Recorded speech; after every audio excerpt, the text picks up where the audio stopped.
Space explorers and welcome to Magnet Brains where knowledge flows and idea grows. मैं हूं आपकी science educator और आज के लेक्चर में स्टूडेंट्स हम क्लास 8 साइंस का जो हमारा चैप्टर 10 है लाइट, मिरर्स एंड लेंसेज, उसका एक नया टॉपिक पढ़ने वाले हैं जो कि है what are the laws of reflection. ठीक है, तो मिरर जो रिफ्लेक्शन के लॉज फॉलो करती है, आज हम उनके बारे में पढ़ेंगे। आइए एक एक्टिविटी से इस लेक्चर की शुरुआत करते हैं। तो सबसे पहले हमको क्या चाहिए, एक प्लेन मिरर चाहिए जिसको हम एक स्टैंड पर रख सकें या फिर स्टैंड के साथ एक प्लेन मिरर आप ले लीजिए। एक टॉर्च चाहिए, एक कोम चाहिए, एक पेपर क्लिप चाहिए सो दैट हम उस कोम को बिल्कुल सीधा रख पाएं। एक शीट चाहिए जो कि वाइट कलर का हो और एक स्ट्रिप चाहिए, एक पतली स्ट्रिप चाहिए पेपर की जो कि ब्लैक कलर की हो। तो ये चीज़ें देख के क्या आपको याद आ रहा है कि ऐसा एक एक्सपेरिमेंट जो है हमने 7th स्टैंडर्ड में भी किया था। ठीक है, अब as you did earlier, make this thin slit by covering all the openings of the comb using a black paper except for one in the middle। अब आपको क्या करना है कि आपकी कोम कैसे होती है, कोम ऐसे होती है, उसकी बहुत सारी जो है आपको जो है टीथ जैसे देखने को मिलेंगे जो ब्रिसल्स होती हैं। अब इनमें क्या करना है, इनके पीछे हमको लगा देना है जो हमारी ब्लैक कलर की पेपर स्ट्रिप है। अब पीछे से ये पूरी कवर हो गई, लेकिन एक जगह बस जो है पेपर को क्या करना है, काट देना है ताकि यहाँ से जो है स्पेस रहे और लाइट जो है पास कर सके। ठीक है, आ गई बात समझ में, ये हमने कर लिया। अब स्प्रेड कर दीजिए, जो हमने वाइट कलर का चार्ट पेपर लिया है उसको जो है एक टेबल पे बिछा दीजिए। ठीक है, और उसके ऊपर जो है प्लेन मिरर रख दीजिए अपराइट पोजीशन में। उसके ऊपर हमने टेबल पे क्या किया, बिछा दिया और उस पे जो है हमने ऐसे अपना मिरर को जो है चाहे कॉनकेव चाहे कॉन्वेक्स जो है हमने उसको ऐसे सीधा रख लिया। यहाँ पे हमने प्लेन मिरर लिया है, तो पहले हम प्लेन मिरर से जो लॉज ऑफ रिफ्लेक्शन है वो ढूंढने की कोशिश कर रहे हैं कि क्या होती हैं। अब क्या करना है, अब आपको एक थिन स्लिट लेना, using the thin slit and torch. अब जो हमने वो जो कोम में बीच में एक जगह छोड़ी थी, बिल्कुल पतली सी स्लिट बनाई थी, वो और टॉर्च लेना है और एक thin beam of light along the paper and adjust it to fall upon the mirror as shown in figure. हमको क्या करना है कि जो हमने बीच में ये कोम को हमने ऐसे अपराइट पोजिशन में रखा है, मिरर को भी हमने बिल्कुल ऐसे ही अपराइट पोजिशन में रखा है। तो हमने क्या किया, जब टॉर्च जलाया और बीच में क्या रखा, कोम रखा, तो वो जो स्लिट था उसमें वो जो एक जगह थी उससे क्या होगी, लाइट जो है वो पास होकर जाएगी। तो ऐसे हमको टॉर्च और अपनी कोम को प्लेस करना है कि उस स्लिट में से लाइट जो है वो पास होके और जाके कहाँ पड़े, वो जाके हमारे मिरर के ऊपर पड़े। ठीक है, अब now move the slit and torch slightly so that beam of light falls at a different angle on the mirror। अब आपको क्या करना है कि पहले आप देखिए यहाँ पर रखा हुआ था मिरर, अब उस मिरर को जो है थोड़ा सा और दूर या फिर कहीं और जो है आपको उसकी जो डायरेक्शन है या फिर आपको जो है उसकी डिस्प्लेस कर देना है उसको थोड़ा सा इधर उधर, सो दैट पहले जिस एंगल पे पड़ रही थी अब जो है दूसरी एंगल पर जो है हमारी ये बीम ऑफ लाइट पड़े उस मिरर के ऊपर। Alright, make the beam of light fall on the mirror at different angles and observe how the direction of reflected beam change। हमको क्या करना है, जो beam of light है उसको आप मिरर पर ऐसे फॉर्म करवाइए कि अलग अलग एंगल्स बने। जैसे एक एंगल ये बना था, थोड़ा डिस्प्लेस किया तो दूसरा एंगल बना, अब दूसरी जगह से तीसरी जगह ले जाइए, चौथी जगह ले जाइए, ऐसे करके इधर उधर डिस्प्लेस करके जो है आपको क्या करना है, एक बीम ऑफ लाइट को अलग अलग एंगल्स पर इस जो हमारा मिरर है उस पे फॉल करवाना है। ठीक है, to understand this better let us draw this on a paper. अब हम क्या करते हैं, अभी मैं आपको दिखाऊंगी कि आइए अब इसको जो है एक पेपर अच्छे से समझने के लिए जो है एक पेपर पे ड्रॉ करते हैं इसको step by step. But before doing that let us now learn how to represent light.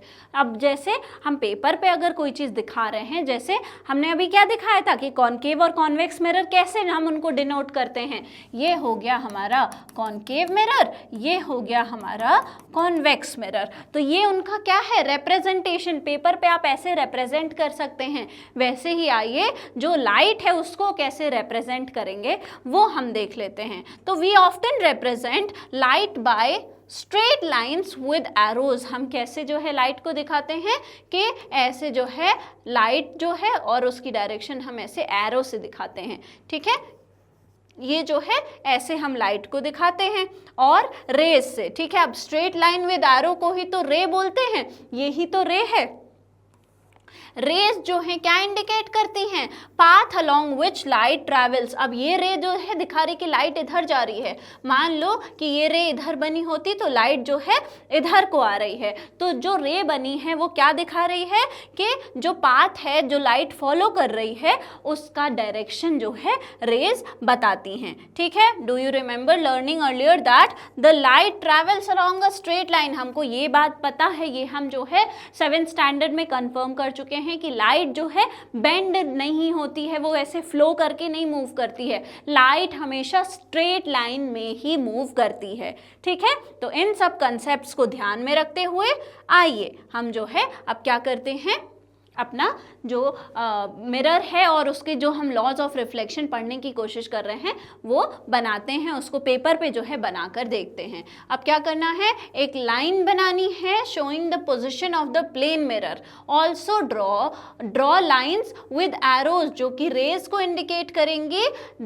Indicating the beam of light falling on the mirror and the reflected beam of light as shown in figure. अब हमको क्या बनाना है, जैसे curved mirrors को हम ऐसे दिखा रहे थे तो प्लेन मिरर को हम कैसे दिखाएंगे, बिल्कुल ऐसे सीधा, ठीक है, ऐसे। दोनों ही सही हैं, ये मिरर ऐसे रखा हुआ है, ये मिरर ऐसे रखा हुआ है, ठीक है। तो ये जो इधर जिधर शेडिंग नहीं है वो उसका रिफ्लेक्टिंग सरफेस है, जिधर शेडिंग नहीं है वो उसका रिफ्लेक्टिंग सरफेस है। वैसे ही यहाँ पर देखिए प्लेन मिरर बनी हुई है। अब एक लाइन है जिस पे जो है एरो है, मतलब कि एक रे है और इसकी एरो इधर है, इसकी एरो इधर है। तो आप क्या देख रहे हैं कि जो एरो है हमारी वो क्या दिखाती है, रे क्या दिखाती है, दिखाती है कि लाइट की डायरेक्शन किधर को है, वो किधर को ट्रैवल कर रही है, मतलब लाइट जो है मिरर की तरफ जा रही है, ठीक है। तो ये वाली लाइट जो है कहाँ जा रही है, मिरर की तरफ जा रही है। The ray of light that falls on the mirror is called incident ray. तो जो लाइट की रे जो मिरर की तरफ जा रही है, जो मिरर के ऊपर फॉल कर रही है, यही तो लाइट है जो मिरर के ऊपर गिर रही है। ये तो मिरर से दूर जा रही है, जो मिरर के ऊपर जाके टकरा रही है उसको क्या बोलते हैं, ये कौन सी है, इंसिडेंट रे है, ठीक है।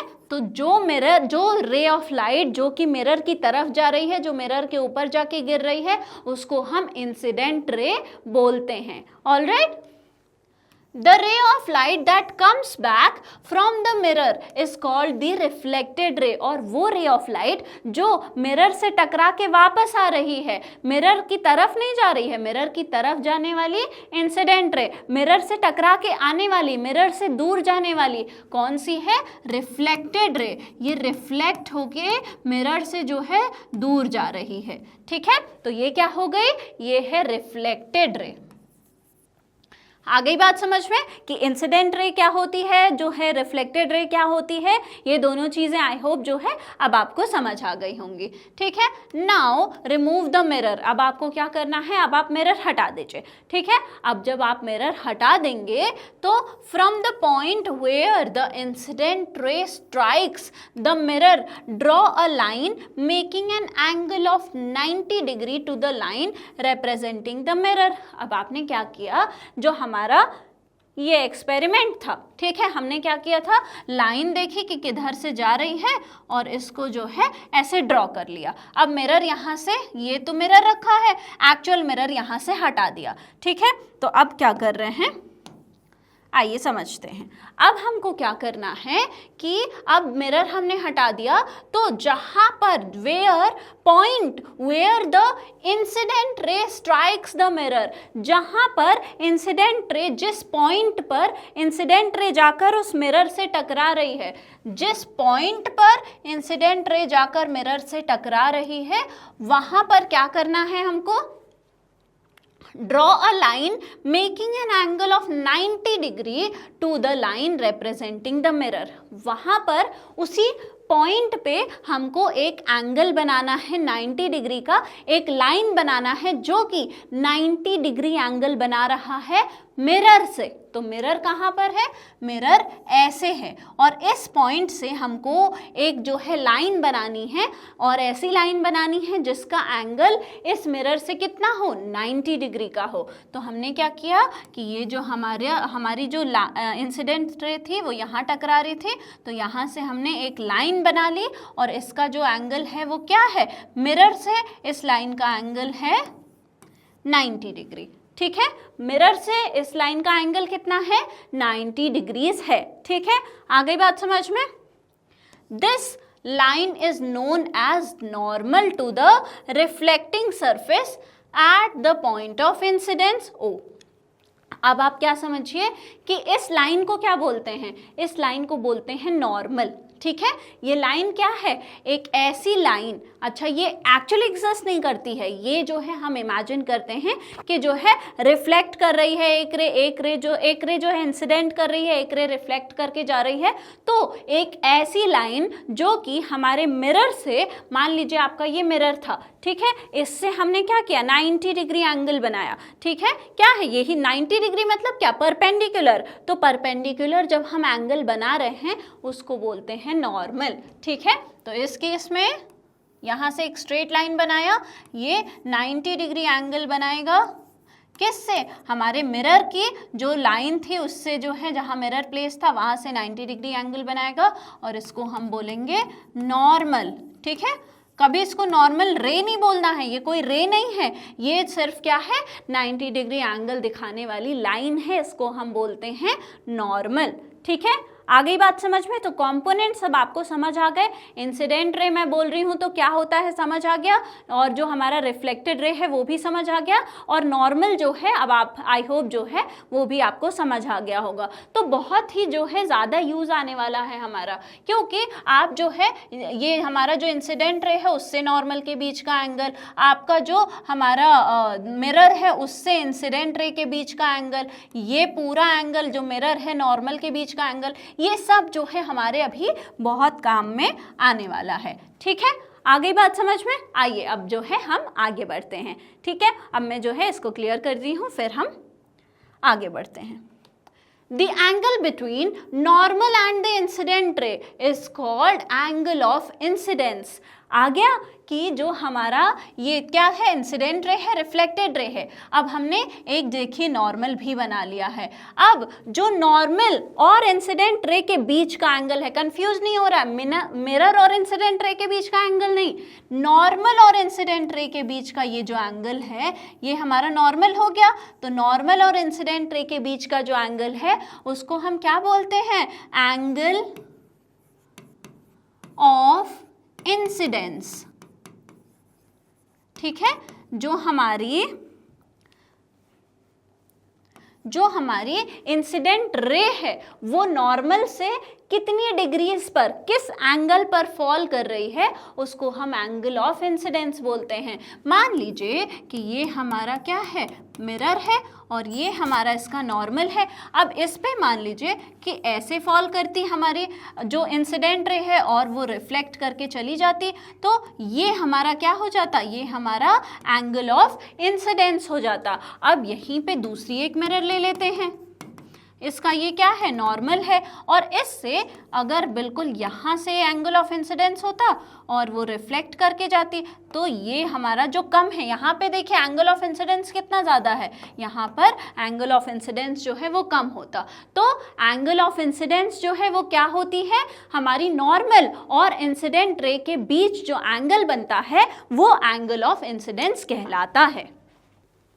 अब the angle between the normal and the reflected ray is known as the angle of reflection। अब जैसे हमने angle of incidence निकाला, वैसे ही अगर हम देखें तो नॉर्मल और रिफ्लेक्टेड रे के बीच का, कंफ्यूज नहीं होना है, मिरर और रिफ्लेक्टेड रे के बीच का नहीं, नॉर्मल और रिफ्लेक्टेड रे के बीच का जो एंगल है उसको हम क्या बोलते हैं, उसको हम एंगल ऑफ रिफ्लेक्शन बोलते हैं। क्या बोलेंगे, एंगल ऑफ रिफ्लेक्शन। ठीक है, तो नॉर्मल और इंसिडेंट रे के बीच का जो एंगल है वो क्या है, एंगल ऑफ इंसिडेंस, और नॉर्मल और रिफ्लेक्टेड रे के बीच का जो एंगल है वो क्या है, angle of reflection. Angle of incidence, angle of reflection, अब आपको जो है समझ आ गया होगा। ठीक है, आ गई बात समझ में। ये दोनों एंगल्स हमने नॉर्मल से लिए हैं। ठीक है, आइए आगे बढ़ते हैं। On your drawing, measure the angle of incidence and the angle of reflection and note it down in table 1। अब जो हमारा टेबल बना हुआ है, जो आपकी बुक में टेबल 10.1 है, उसमें आपको क्या करना है कि जो एंगल ऑफ इंसिडेंस है उसको मेजर करिए और जो एंगल ऑफ रिफ्लेक्शन है उसको मेजर करके नोट डाउन कर लीजिए। Repeat the activity several times by changing the angle of incidence. अब आपको क्या करना है, अलग अलग एंगल ऑफ इंसिडेंस के लिए आपको जो है इसी तरीके से मेजर करना है। एंगल ऑफ इंसिडेंस मेजर करिए और उसी का एंगल ऑफ रिफ्लेक्शन जो है उसको मेजर करिए। Finally let the incident beam fall on the mirror along the normal and observe the direction of the reflected beam। अब आपको क्या करना है, अब जो है हमने पहले क्या किया, इस एंगल पर एक जो है डाला इंसिडेंस रे। अब इंसिडेंट रे क्या होता है, वही तो लाइट है जो मिरर के ऊपर पड़ रही है। हमने पहले जो है इस एंगल पर डाला, फिर जो है इस एंगल पर डाला। अब क्या कर रहे हैं हम, ये हमारी मिरर हो गई और ये क्या है, ये है हमारा नॉर्मल। ठीक है, ये हमारा नॉर्मल है। अब हम एक टॉर्च ले रहे हैं जिससे हम जो है एक पतली बीम ऑफ लाइट, बिल्कुल ऐसे टॉर्च जलाया हमने तो लाइट कैसे निकली, बिल्कुल ऐसे सीधी निकली। तो एंगल ऑफ इंसिडेंस क्या बना, बिल्कुल ये ऐसे सीधा ही गया। तो एंगल ऑफ इंसिडेंस क्या बना, नॉर्मल भी ऐसा और हमारी जो लाइट है वो भी ऐसी ही गई। तो क्या वो है एंगल इन दोनों के बीच में, 0 डिग्री का। ठीक है, कोई भी जो है एंगल नहीं बना है। कोई एंगल बना है क्या, दोनों ऐसे, हमारा नॉर्मल तो हमेशा ही परपेंडिकुलर रहता है हमारे मिरर से, 90 डिग्री पे रहता है। और जो हमारा इंसिडेंस है वो क्या, एंगल ऑफ इंसिडेंस क्या है, हमने टॉर्च जलाई तो रे ऑफ लाइट जो है वो भी ऐसे ही गई। तो नॉर्मल और हमारा जो रे ऑफ इंसिडेंस है इन दोनों के बीच में क्या है, इंसिडेंट रे और नॉर्मल के बीच में 0 डिग्री का जो है एंगल बना हुआ है। ठीक है, तो what would be the angle of incidence and angle of reflection in this case? Both the angles would be 0 in this case। कैसे है वो मैं आपको समझाती हूँ। उससे पहले जब हम मेजर कर रहे थे कि एंगल ऑफ इंसिडेंस और आप एंगल ऑफ रिफ्लेक्शन जब मेजर करेंगे तो आपको पता चलेगा कि हर केस में अगर जो है हमारा इंसिडेंट रे का जो एंगल है वो ही जो है नॉर्मल रे, जो हमारा रिफ्लेक्टेड रे है उसका भी एंगल है। मतलब कि ये जो हमारा एंगल ऑफ इंसिडेंस है ये हमेशा एंगल ऑफ रिफ्लेक्शन के क्या होता है, बराबर होता है। इसीलिए मैंने अप्रॉक्सीमेटली जब बनाया तो कैसा बनाया कि जो है जब आपके मिरर पर जो है ये क्या है, नॉर्मल है, इस पे जो है अगर आया, मान लीजिए ये क्या है, एंगल आई है, ये हमने क्या बना दिया, क्या है ये, इंसिडेंट रे है, ये जाके टकराया। अब इतना ही एंगल पे जो है ये रिफ्लेक्ट भी करेगा। ठीक है, तो अप्रॉक्सीमेटली मैंने हाथ से बनाया है। तो आप जब मेजर करेंगे तो क्या होगा, जो हमारा रिफ्लेक्टेड रे है वो भी एंगल आई जितना ही एंगल बना रहा होगा। ठीक है, तो हमेशा अगर हम देखेंगे तो क्या होगा, जो एंगल ऑफ इंसिडेंस है वो एंगल ऑफ रिफ्लेक्शन के बराबर ही आता है। तो जब हम इस केस की बात करें, इसमें क्या है, जो हमारा रिफ्लेक्टेड रे है वो नॉर्मल से कितनी डिग्री, नॉर्मल ये रहा हमारा नॉर्मल है, और इससे हमने क्या बताया, हमने जो है अपनी टॉर्च जलाई तो हमारा एंगल ऑफ इंसिडेंस जो है वो क्या बना, 0 डिग्री बना। किससे, हमारे नॉर्मल से, क्योंकि ऐसे ही जो हमारी इंसिडेंट रे थी वो गई। अब ये जो इंसिडेंट रे है वो सीधा गई, तो इंसिडेंस के जो एंगल ऑफ इंसिडेंस है वो क्या है, 0 डिग्री, क्योंकि नॉर्मल और एंगल ऑफ और जो हमारी इंसिडेंट रे है उसके बीच में 0 डिग्री है। तो जब ये लौट कर आएगी, जब ये टकरा के रिफ्लेक्ट होके आएगी तो जो एंगल ऑफ रिफ्लेक्शन बनेगा वो क्या है, वो भी तो 0 डिग्री का होगा। क्यों, क्योंकि एंगल जो है इंसिडेंस वो किसके बराबर होता है, एंगल ऑफ रिफ्लेक्शन के बराबर होता है। यही है हमारा पहला लॉ ऑफ रिफ्लेक्शन। ठीक है, यही क्या है हमारा पहला लॉ ऑफ रिफ्लेक्शन। ठीक है, तो आपने नोटिस किया कि जो दोनों एंगल हैं वो बिल्कुल जो है इक्वल हैं। तो अगर आप अच्छे से करेंगे इस एक्सपेरिमेंट को तो आपको पता चलेगा कि जो एंगल ऑफ इंसिडेंस होता है वो बराबर होता है एंगल ऑफ रिफ्लेक्शन के। यही है हमारा पहला लॉ ऑफ रिफ्लेक्शन कि जो एंगल आई है वो बराबर होता है एंगल आर के। ठीक है, आ गई बात समझ में। पहला लॉ ऑफ रिफ्लेक्शन क्या है कि angle of incidence is always equal to angle of reflection. आ गई बात समझ में। नेक्स्ट जो हमारा एक्सपेरिमेंट है सेकेंड लॉ के लिए, आइए वो देख लेते हैं। अब हमको वो जो पहले हमने अभी सेटअप बनाया था वो सेम सेटअप जो है बनाना है, but place a stiff sheet of chart paper flat on the table such that a part of it extends beyond the edge of the table. अब हमको क्या करना है, एक मोटा चार्ट पेपर लेना है जो कितना बड़ा है कि जो हमारा एज है टेबल का जो कॉर्नर है उससे वो थोड़ा सा नीचे तक भी जाए। ठीक है, shine a beam of light on the mirror placed on the sheet and observe the reflected beam on the extended portion। तो अब हमको क्या करना है, एक बीम ऑफ लाइट जो है वो आपको डालनी है। ठीक है, बीम ऑफ लाइट जो है डालनी है, और जहाँ पे अब क्योंकि हमने मोटा चार्ट पेपर लिया है तो क्या होगा कि वो चार्ट पेपर जो है ऐसे बेंड नहीं हो जाएगा। मोटा चार्ट पेपर स्टिफ है तो वो जो है एज पे भी बिल्कुल ऐसा रहेगा। तो आपने क्या किया, बीम ऑफ लाइट डाली और वो पूरा उस चार्ट पेपर पे जो है एज तक भी पूरा आपको स्ट्रेट जाता हुआ दिखेगा। ठीक है, अब क्या किया आपने, जो हमारा एज था वहाँ से चार्ट पेपर को मोड़ दिया, जो हमारा टेबल का जहाँ से एक्स्ट्रा जो हमारा चार्ट पेपर था उसको आपने नीचे अपने हाथ से बेंड कर दिया। तो अब वो जो जब जाएगी तो जब आप देखेंगे तो वो जो लाइट है वो पूरा क्रॉस करके नहीं जा पाएगी, क्योंकि लाइट हमेशा स्ट्रेट लाइन में ही ट्रैवल करती है। तो आपने जब बेंड कर दिया तो अब उस पार्ट पे आपको लाइट नहीं दिखेगी। ठीक है, Now bend the extended part of the sheet along the edge of the table। अब जो हमारे टेबल पे जो एक्स्ट्रा जो हमारे टेबल का जो कॉर्नर है उससे जो एक्स्ट्रा हमारी शीट थी उसको हमने क्या किया, बेंड कर दिया। ठीक है, do you still see the reflected beam on the extended portion.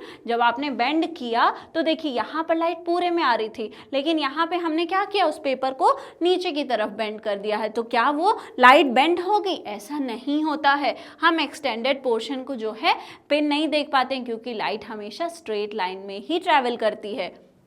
Flatten the paper again and observe. अब आपको क्या करना है, वापस से उस पेपर को जो है जैसे पहले था वैसे कर देना है। तो लाइट वापस से जो है उस पे दिखने लगेगी, क्योंकि वो वापस से जो है इसी शेप में आ जाएगा, बिल्कुल जो है एक ही लेवल पर आ जाएगा। The reflected beam disappears when the sheet is bent but reappears when it is flattened again। जब हमने मान लीजिए हमारा टेबल है, इससे जो हमारा शीट था वो कैसा था, वो एक्स्ट्रा था। जब शीट जो है बिल्कुल फ्लैट था तब हमको पूरी रे इस पे पूरी जाती हुई दिख रही थी। जब ये बेंड हो गया तो रे यहीं तक दिख रही थी, रे बेंड होके जो है हमारी शीट पे नहीं दिख रही थी। आगे बात समझ में, क्योंकि हमने पढ़ा है लाइट जो है वो हमेशा स्ट्रेट लाइन में ट्रैवल करती है, वो ऐसे ट्रैवल करते करते बेंड नहीं हो जाती है खुद ब खुद। ठीक है, this shows that reflected beam lies on the same plane as that of the incident beam. ये क्या दिखाता है कि जो हमारी रिफ्लेक्टेड रे है वो जो हमारी इंसिडेंट रे है उसी के सेम प्लेन में रहता है। ठीक है, हमारी ये जो इंसिडेंट रे थी ये कैसी थी, ये उसी चार्ट पेपर पर थी, और उसी चार्ट पेपर जो हमारी रिफ्लेक्टेड रे है वो भी है। जहाँ से बेंड हो गया वहाँ पर रिफ्लेक्टेड रे नहीं गई, मतलब कि जो हमारी इंसिडेंट रे और रिफ्लेक्टेड रे है ये दोनों एक ही उसी शीट की प्लेन पर हैं, एक ही प्लेन में जो हैं प्रेजेंट हैं। ठीक है, bending the sheet creates new plane breaking this alignment. अब जब हमने शीट को बेंड किया तो एक नया प्लेन नीचे को बन गया। पहले जो शीट थी ऐसी, अब हमने उसको बेंड किया तो एक ये प्लेन है, एक ये प्लेन है, नया प्लेन हो गया। तो यहाँ पर आपकी रिफ्लेक्टेड रे नहीं आई। इसका मतलब क्या है कि जिस प्लेन में हमारा इंसिडेंट रे था उसी प्लेन में हमारा रिफ्लेक्टेड रे भी था, वो किसी और प्लेन में नहीं गया। ठीक है, तो the incident ray the normal to the mirror of the point of incidence and the reflected ray all lie in the same plane, this is another law of reflection. तो दूसरा लॉ क्या है रिफ्लेक्शन का? दूसरा law जो है वो ये कहता है कि मान लीजिए ये आपका मिरर है, ठीक है, इस पे आपने जो है एक इंसिडेंट रे जो है भेजी और ये क्या है, ये इसका नॉर्मल है जहाँ पर इंसिडेंट रे जाके टकरा रही है उससे जो 90 डिग्री पे, इंसिडेंट रे से नहीं, उसी पॉइंट पर मिरर से जो लाइन 90 डिग्री बनाती है उसको हम नॉर्मल बोलते हैं। और ये जो हमारा रिफ्लेक्टेड रे है, ठीक है, ये क्या बन गया, एंगल ऑफ इंसिडेंस, ये क्या बन गया, एंगल ऑफ रिफ्लेक्शन, ठीक है। तो कहने का मतलब ये है, सेकेंड लॉ ऑफ रिफ्लेक्शन क्या कहता है कि जो हमारा एंगल ऑफ इंसिडेंस है, जो हमारा ये पॉइंट है जिस पे हमारा एंगल ऑफ इंसिडेंस मिल रहा है जो नॉर्मल है, और जो हमारा एंगल ऑफ रिफ्लेक्शन है, ये तीनों एक ही प्लेन में मिलते हैं, एक ही प्लेन में होते हैं। अगर मान लीजिए ये शीट ऑफ पेपर पे बना हुआ है तो ये तीनों जो है उसी शीट ऑफ पेपर पे एक ही प्लेन पर है। ऐसा नहीं है कि ये जो हमारा रिफ्लेक्टेड रे है ये बेंड होके किसी और जगह चला गया है, नहीं, ये जो हमारा एंगल ऑफ ये जो हमारा इंसिडेंट रे है जो नॉर्मल है और जो हमारा रिफ्लेक्टेड रे है, ये तीनों एक ही प्लेन में मिलते हैं और पॉइंट ऑफ इंसिडेंस पे ये तीनों जो है मिलते हैं, ठीक है। पॉइंट ऑफ इंसिडेंस क्या है, जहां पर इंसिडेंट रे मिरर से टकराती है, ये तीनों उसी पॉइंट पर मिलते हैं और एक ही प्लेन में रहते हैं, ठीक है। तो इंसिडेंट रे और जो नॉर्मल है मिरर से जो कि पॉइंट ऑफ इंसिडेंस पर है, और जो रिफ्लेक्टेड रे है, ये सारे के सारे कहाँ रहते हैं, एक ही प्लेन में मिलते हैं। आ गई बात समझ में? तो ये सेकेंड लॉ ऑफ रिफ्लेक्शन है, ये आपको एज इट इज जो है याद होना चाहिए। ऑलराइट, आ गई बात समझ में? आइए आगे बढ़ते हैं और स्टेप फर्दर में अब हम देखते हैं कि क्या है। अब जो दोनों केसेस अभी हमने देखे, even though the direction of incident ray and are different, they fall at the same point on the mirror and thus. अभी जो पिक्चर में आप दो केसेस देख रहे हैं, इसमें क्या है कि भले ही जो डायरेक्शन है इंसिडेंट रे का वो अलग है और वो जो, लेकिन वो जो है सेम पॉइंट पर फॉल कर रहे हैं मिरर के, इसीलिए जो डायरेक्शन है नॉर्मल का वो सेम है। अब आप देखिए यहाँ पर क्या समझाने की कोशिश हो रही है। मान लीजिए एक पॉइंट है, ठीक है, मान लीजिए कि ये पॉइंट है, ठीक है, जहाँ पे माय फिंगर्स आर स्टार्टिंग, मान लीजिए ये पॉइंट है। अब यहाँ पर से चाहे आप इधर को लें, चाहे इसको ऐसे रखें, या फिर किसी भी डायरेक्शन में जो है मैं इसको कर दूँ, जो एंगल है मान लीजिए इसको मैंने ऐसे कर दिया तो भी नॉर्मल ऐसे ही रहेगा, इसको ऐसे कर दिया तो भी नॉर्मल रहेगा, मैंने अपना मिरर जो है ऐसा कर दिया तो भी नॉर्मल ऐसे ही रहेगा। तो यही दिखा रहा है यहाँ पे कि चाहे आपने मिरर को ऐसे रखा है या फिर आपने मिरर को ऐसे रखा है, मिरर को मैंने ऐसे रखा, नो पॉइंट ऑफ इंसिडेंस, जो पॉइंट ऑफ इंसिडेंस है वहां से नॉर्मल जो है 90 डिग्री पर है। अब मैंने अपने मिरर को ऐसा कर दिया, तब भी पॉइंट ऑफ इंसिडेंस जो है वो 90 डिग्री पर ही है। आ गई बात समझ में? यही यहाँ पर दिया हुआ है कि जो डायरेक्शन है इंसिडेंट रे का वो भले ही डिफरेंट है। मान लीजिए ये हमारा पॉइंट ऑफ इंसिडेंस है, इसमें जो है इंसिडेंट रे यहाँ से आई, ठीक है, इंसिडेंट रे जो है यहाँ से आई। मान लीजिए ये हमारा मिरर है, ठीक है, इसमें, अच्छा यही वाली पिक्चर में देख लेते हैं। मान लीजिए इसमें क्या है, इंसिडेंट रे देखिए इधर से आई है और टकरा कर जो है वो इस तरफ को आ गई, ठीक है। तो इसमें नॉर्मल कैसा है, ये कैसा है, ये एक ऐसा प्लेन है, इसमें नॉर्मल ऐसा है, इंसिडेंट रे यहाँ से आई है और टकरा के इधर को चली गई, नॉर्मल ऐसा था, ठीक है। अब क्या हुआ कि एक इंसिडेंट रे कहाँ से आ रही है, एक इंसिडेंट रे जो है इधर से आ रही है, इंसिडेंट रे इधर से आ रही है, पहले इस तरफ से आई थी, अब इंसिडेंट रे इधर से आ रही है। उस केस में भी जो है ये वाला केस है जिसमें इंसिडेंट रे इधर से आ रही है, उस केस में भी नॉर्मल तो यही है, उस केस में भी नॉर्मल तो हमेशा 90 डिग्री ही है। तो इस जो हमारा प्लेन है उससे 90 डिग्री चाहे आप चारों तरफ से किधर से भी आपकी इंसिडेंट रे जो है आए, जो हमारा नॉर्मल है वो तो हमेशा सेम ही रहता है, यही जो है यहाँ पर दिया हुआ है। However the direction of reflected ray is such that the incident रे the normal and the point of incident and the reflected ray are all lie in the same plane. ठीक है, अब reflected ray जो है वो किस पे depend करेगी? reflected ray डिपेंड करेगी कि जो हमारा एंगल ऑफ इंसिडेंस है वो किधर से बन रहा है. ठीक है, जैसे ये हमारा था क्या, एक हमारा नॉर्मल है, अगर हमारी जो एंगल ऑफ इंसिडेंस है इधर से है तो रिफ्लेक्टेड रे इधर जाएगी क्योंकि वो तो बराबर होती है एंगल ऑफ इंसिडेंस के. और मान लीजिए कि आपकी जो वो हमारी जो इंसिडेंट रे है वो इधर से फॉल कर रही है तो रिफ्लेक्टेड रे इधर को बनेगी. लेकिन फिर भी जो हमारा एंगल ऑफ इंसिडेंस है, जो हमारा क्या है, ये इंसिडेंट रे और जो हमारा रिफ्लेक्टेड रे है और जो नॉर्मल है, वो तीनों का पॉइंट जो है एक ही रहेगा. वो तीनों जो है एक ही पॉइंट पर जो है मिलेंगे और एक ही प्लेन में हमेशा रहेंगे. मतलब कि जो सेकेंड लॉ ऑफ रिफ्लेक्शन है उसको हमेशा ही फॉलो करेंगे. आ गई बात समझ में? तो are laws of reflection applicable to spherical mirrors also?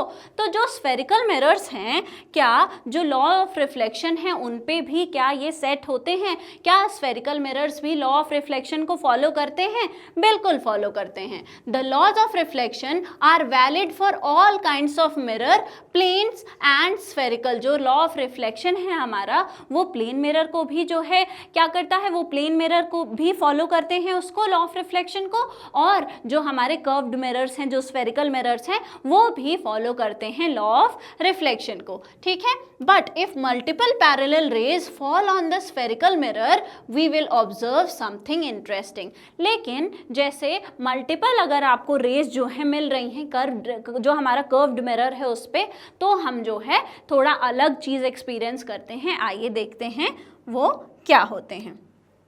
इस एक्टिविटी में हम वो ही जानने वाले हैं. ठीक है, अब हमको क्या करना है, एक प्लेन मिरर को कलेक्ट कर लेना है, एक कॉनकेव मिरर को लेना है और एक कॉन्वेक्स मिरर को लेना है. ठीक है, हमको क्या लेना है, एक प्लेन मिरर लेना है, एक कॉनकेव मिरर, एक कॉन्वेक्स मिरर लेना है.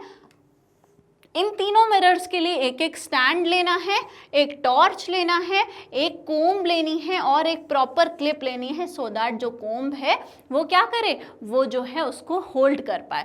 कोम्ब जो क्लिप है वो कोम्ब को होल्ड कर पाए. ठीक है, अब जैसा हमने अभी सेटअप बनाया था, वो जो हमारी कोम्ब थी उसके पीछे शीट लगा के उसको बंद किया था और उसमें क्या बनाया था हमने, एक स्लिट बनाया था. अब क्या करना है, उसमें जो हमने एक स्लिट बनाया था अब उसमें मल्टीपल स्लिट जो है बनानी है और बाकी सारे जो हैं हमको जो स्लिट जो हमारे टूथ हैं किसके, हमारे कोम्ब के, उसको बंद कर देना है. जो उसके ब्रिसल्स हैं उनको बंद कर देना है. सिर्फ 2-4 जो है हमको क्या करने हैं, उसमें स्लिट्स बना देने हैं.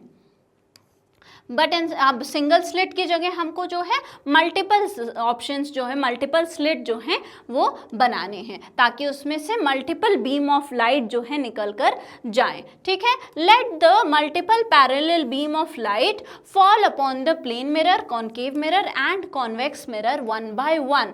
Observe the reflected beams. अब आपको क्या करना है, हमने क्या किया, अब मिरर से हम बहुत सारी बीम्स जाने दे रहे हैं क्योंकि हमने बहुत सारी उसमें स्लिट जो है बना दी है. तो पहले प्लेन मिरर के सामने आप जब रखेंगे तो देखेंगे कि जितनी जगह जो है प्लेन मिरर के साथ क्या होगा,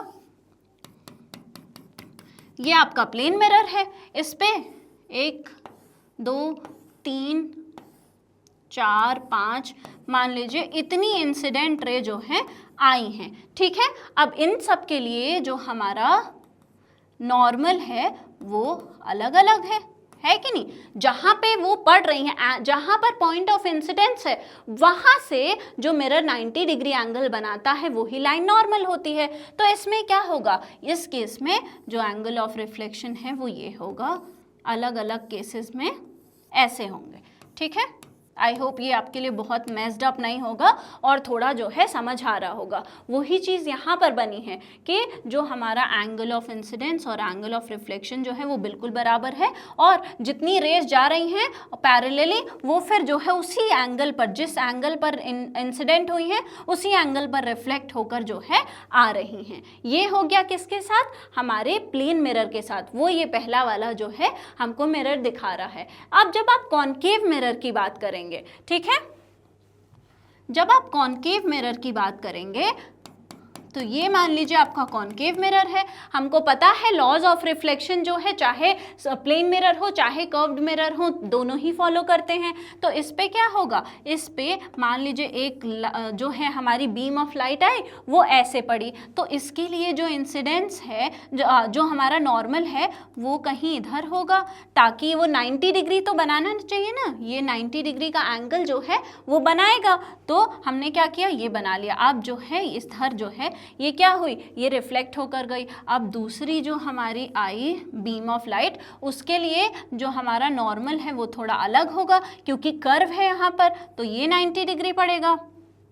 तो इसका जो हमारा रिफ्लेक्शन होगा वो कैसा होगा, वो ऐसा होगा। तो आप देखेंगे कि इसकी वजह से, इस कर्व की वजह से जो हमारे लॉज ऑफ रिफ्लेक्शन है वो तो एग्जैक्ट फॉलो हो रहे हैं, लेकिन कर्व की वजह से जो हमारा रिफ्लेक्टेड रे है वो कैसी दिखेगी, हमको ऐसे आपस में मिलती हुई दिखेगी, कन्वर्ज होती हुई दिखेगी। ठीक है, आ गई बात समझ में।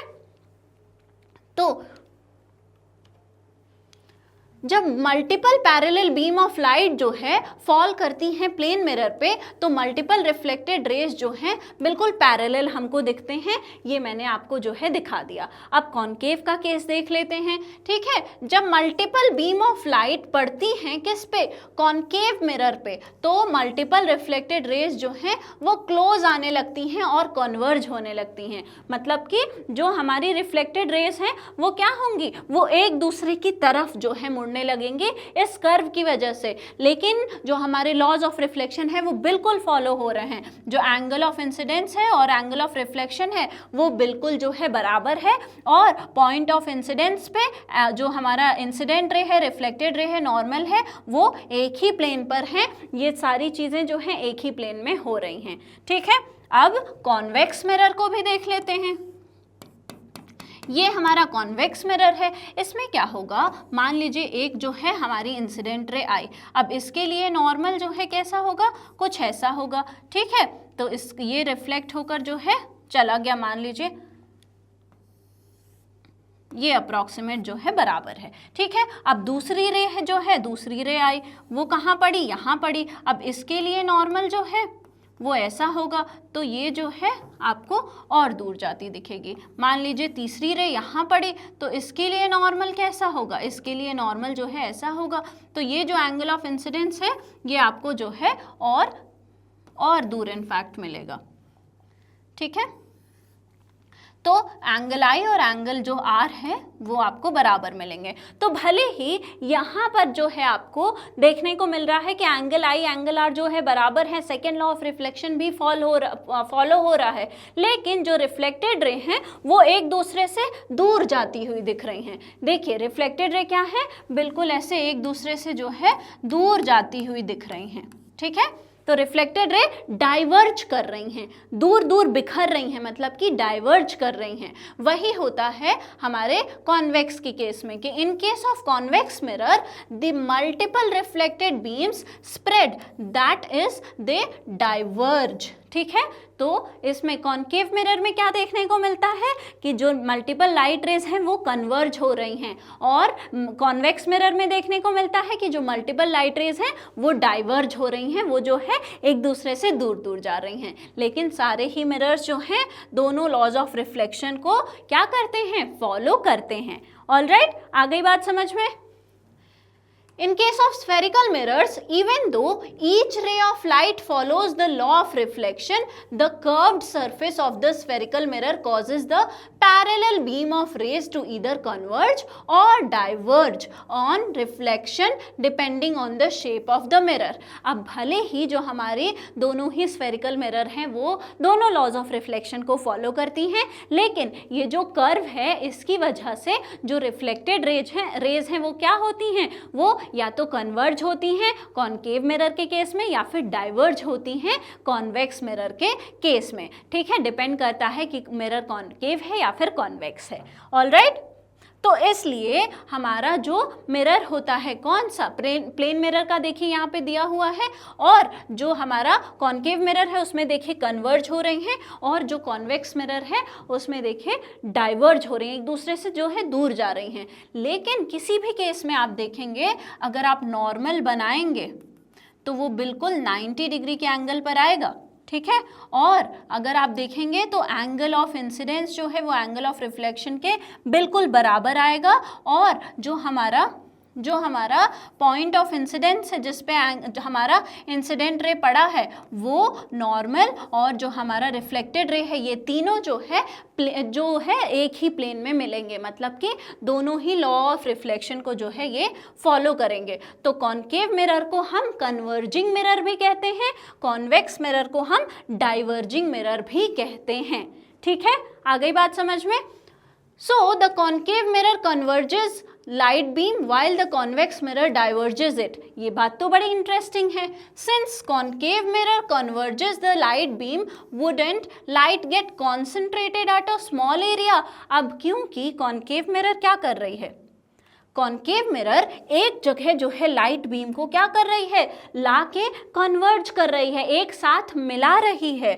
तो क्या लाइट जब एक साथ आके कॉन्सेंट्रेट होगी तो क्या हम जो है ये जो कन्वर्जन का प्रोसेस है, जो लाइट बीम आ रही है और कन्वर्ज हो रही है, क्या हम एक स्मॉल एरिया को लाइट बीम पे एक स्मॉल एरिया पे लाइट बीम को लाकर कॉन्सेंट्रेट कर सकते हैं?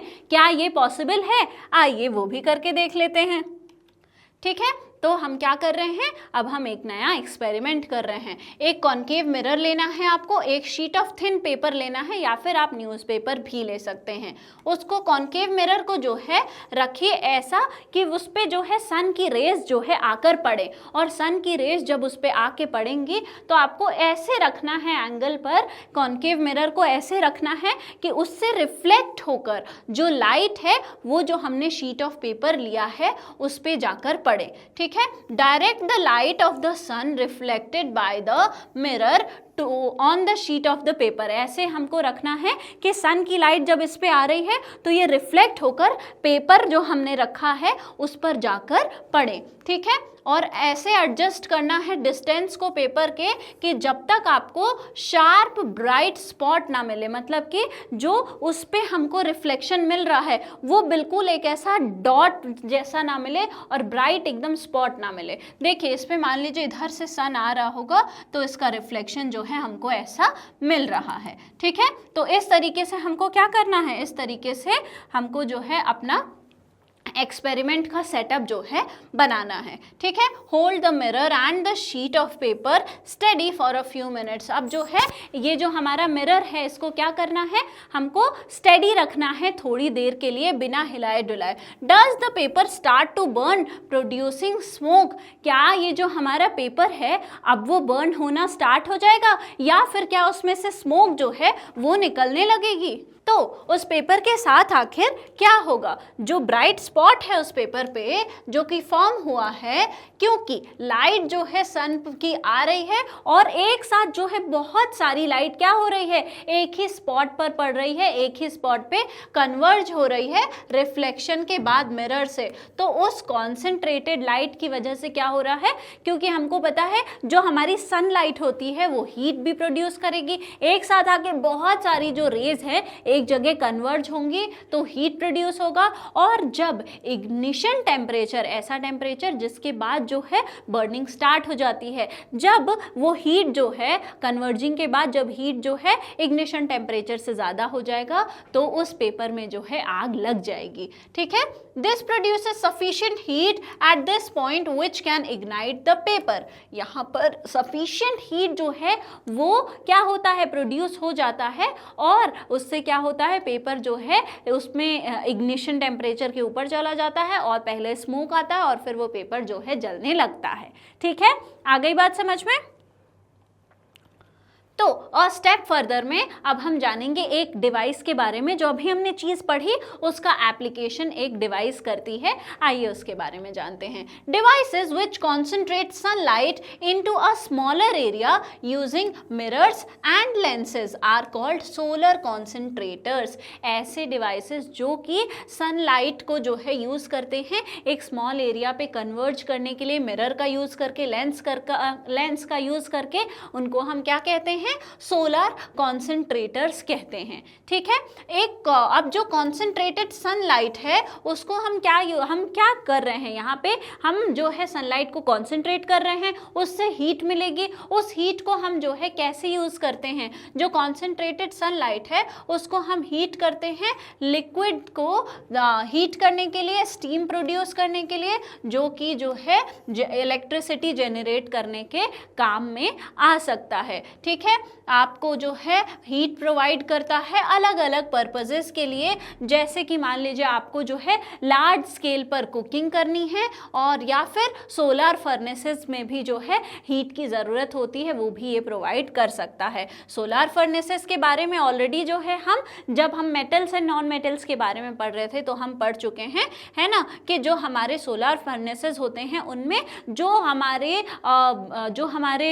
मेटल्स होते हैं उनको मेल्ट करने का जो है काम होता है। ठीक है। इलेक्ट्रिक फर्नेसेस के बारे में जो कि मेल्ट करते हैं स्टील को, ये सब चीज़ें जो हैं हम ऑलरेडी पढ़ चुके हैं। तो बेसिकली यहाँ पर हमने क्या देखा कि जो हमारा कन्वर्जिंग जो हमारा मिरर है, मतलब कि जो कॉन्केव मिरर है जिसके पास ये प्रॉपर्टी है कि वो रेस को क्या करती है, लाइट रेस को कन्वर्ज करती है, उसको हम सोलर कॉन्सेंट्रेटर्स में जो है इसी जो हमारा एक्सपीरियंस है, यही जो हमारा फॉर्मूला है, उसको हम क्या करते हैं, इसी को यूज करके सोलर कॉन्सेंट्रेटर्स को बनाया है हमने। और उसके बाद ये जो सोलर कॉन्सेंट्रेटर्स हैं वो हमको बहुत यूज में आते हैं, क्योंकि वो वाटर को गर्म करते हैं, उससे जो स्टीम निकलती है उसको हम अलग अलग चीज़ों के लिए यूज करते हैं। ठीक है। आ गई बात समझ में? तो आई होप जो है कॉन्केव कॉन्वेक्स मिरर के जो इमेजेस होते हैं उनकी प्रॉपर्टी समझ आई होगी, और जो हमारे सनरेज हैं उनको हम कन्वर्ज कर सकते हैं, कौन सा कॉन्केव मिरर है, कौन सा कॉन्वेक्स मिरर है, ये जो है अब आप इमेज देख के आई होप पता लगा लेंगे। तो आज के लिए बस इतना ही। अगर आपको हमारे और भी लेक्चर्स के वीडियोस देखने हैं तो बिल्कुल फ्री में अवेलेबल है हमारे मैग्नेट ब्रेन्स के यूट्यूब चैनल, मोबाइल एप्लीकेशन और हमारी वेबसाइट पे। साथ ही साथ ई नोट्स और ई बुक्स का लिंक आपको डिस्क्रिप्शन बॉक्स में मिल जाएगा, और हमारे जो अदर टॉप कोर्सेज हैं जो कि इंग्लिश और हिंदी दोनों ही मीडियम में हैं वो भी हाई क्वालिटी में अवेलेबल हैं। तो इस लेक्चर को ज़्यादा से ज़्यादा शेयर करिए, लाइक करिए, हमारे चैनल को सब्सक्राइब करिए, पढ़ते लिखते रहिए, हंसते मुस्कुराते रहिए। Thank you very much.